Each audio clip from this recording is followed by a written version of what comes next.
7,44,8,373 అంచనా వ్యయంతో అప్గ్రేడేషన్ చేయడానికి కేబినెట్ అనుమతించడం జరిగింది. దీని మూలంగా అదనంగా 191 పోస్టులు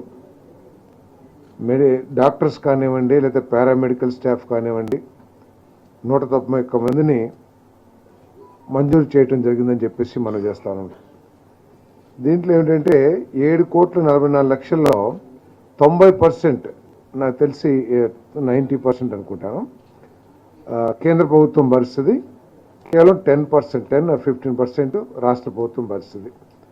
దీని మూలంగా ఏంటంటే మెరుగైన వైద్య సేవలు, వసతులు అన్నీ కూడా అక్కడ ప్రజలకి అందుబాటులోకి వస్తాయని చెప్పేసి నేను మనం చేస్తాను. ఎందుకంటే అడిషనల్గా ఆపరేషన్ థియేటర్స్ ఇవన్నీ కూడా 7:1 నిష్పత్తిలో, ఇందాక ఏదైతే 7,44,00,000 చెప్పానో 7:1 నిష్పత్తిలో, అంటే 6.51 కోట్లు కేంద్ర ప్రభుత్వం అంటే ఈఎస్ఐ కార్పొరేషను, 93 లక్షలు రాష్ట్ర ప్రభుత్వం పెట్టుబడి పెడుతుంది. తిరుపతిలో ఈఎస్ఐ హాస్పిటల్, తిరుపతిలో ఈఎస్ఐ హాస్పిటల్ 5.5 సంవత్సరాల క్రితం విధ్వంస పరిపాలన మూలంగా అమరావతిలో పనులన్నీ కూడా ఎక్కడున్నవి అక్కడే అన్నట్లు గత ప్రభుత్వం ఆపేసిన విషయం మనందరికీ తెలిసిందే. తద్వారా ఈ రాష్ట్రానికి రాజధాని లేని పరిస్థితి,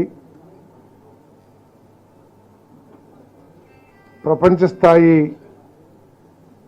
రాజధానిని ఆశిస్తున్న పరిస్థితుల్లో విధ్వంసకరమైన పరిపాలన రావటం మూలంగా చాలా పనులు ఆగిపోయినాయి.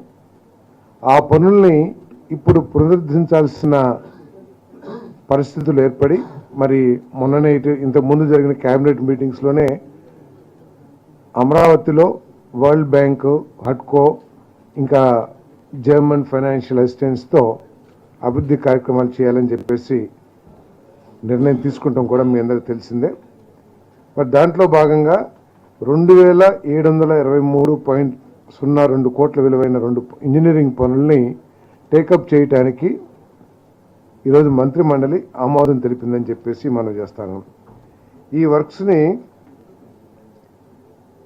క్యాన్సిల్ చేసి వరల్డ్ బ్యాంకు, అదేవిధంగా ఏడీబీ ఎవరైతే ఈ అమరావతి నిర్మాణానికి ఆర్థిక సాయం చేస్తూ ఉన్నారో వారి సూచనల మేరకు ఈ ఇంతకుముందు ఉన్న టెండర్లన్నింటిని కూడా రద్దు చేసి మళ్ళీ ఫ్రెష్ టెండర్స్ని పిలవటానికి సూచన చేయడం జరిగింది ఈ ఫైనాన్షియల్ సంస్థలు.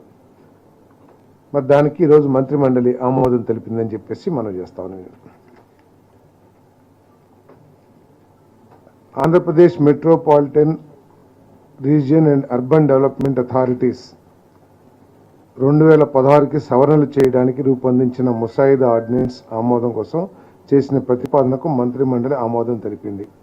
ఈ 3వ చట్ట సవరణతో రాజధాని మాస్టర్ ప్లాన్, మాస్టర్ ఇన్ఫ్రాస్ట్రక్చర్ ప్రణాళికలు, రాజధానిలో జోనల్ ఏరియా డెవలప్మెంట్ అవసరమైన మార్పులు చేపట్టేందుకు అవకాశం ఏర్పడిందని చెప్పేసి మనం చేస్తాను.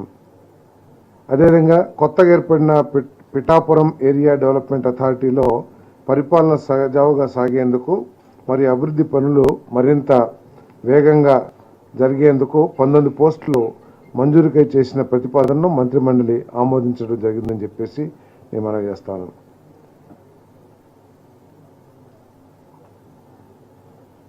గత ప్రభుత్వంలో ఈ రాష్ట్రానికి పెట్టుబడులు పారిశ్రామికవేత్తలు ఎవరు కూడా రాని పరిస్థితులు మనం చూసాం. ఆంధ్రప్రదేశ్ ప్రభుత్వం అంటేనే ఇక్కడ పెట్టుబడి పెడతానికి భయపడిపోయి పారిపోయిన పరిస్థితులు, పెట్టుబడి పెట్టిన పారిశ్రామికవేత్తలు కూడా సగంలోనే ఆపేసి వారి ఫ్యాక్టరీస్ని మూసేసుకుని వెళ్ళిపోయిన పరిస్థితులు కూడా మనందరం కూడా చూసాం.